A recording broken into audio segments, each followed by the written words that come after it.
leadership's not a noun, it's a verb. It's action, it's moving. And if we can understand how to go from level 1 to level 2 to level 3 to level 4 to up to level 5 in our leadership, we expand our leadership, we expand our influence, and we expand our effectiveness. So I'm ready to go. I know you're ready to go. Okay, here we go. Level 1, we're going to start at the very bottom level. This is where you start. This is where we all start. The bottom level is the position level. At level number 1, this is where we all start. We all start with a title. We all start with a job description. We all start with a position. Okay?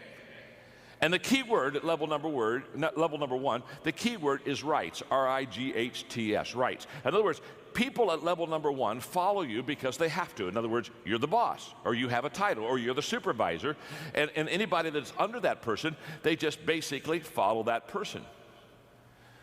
Now, this is the beginning of all of our leadership journey. We get a leadership position. In fact, people will come to me all the time. They'll say, John, I just became a leader last week. And when they tell me they became a leader last week, I know what they meant. They really didn't become a leader last week. What they really did is they got a leadership position last week. And by the way, the position doesn't make you a leader.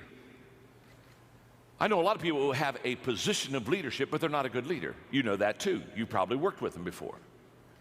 So the position doesn't make you a leader, but if you're a good leader, you can really make the position. But it's where we all begin. Now, the upside of level 1 is simple.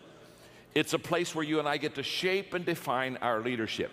We get a leadership job, we become a supervisor, and now we begin to work on ourselves as a leader, and we begin to define who we are. That's kind of the upside. Now, let me give you the downside of level number 1.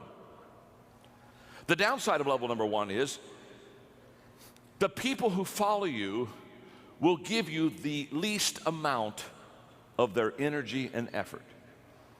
In other words, if they're following you because they have to follow you, if they're following you because that's what they've got to do to get their paycheck, if they're following you because you have the position over them, if that's the case, they will always give you the very least of their time and of their ability and of their effort and of their mind. The good news is you don't have to stay at level number 1. You can go to level number 2. So let's go to level number 2 as quickly as we can. The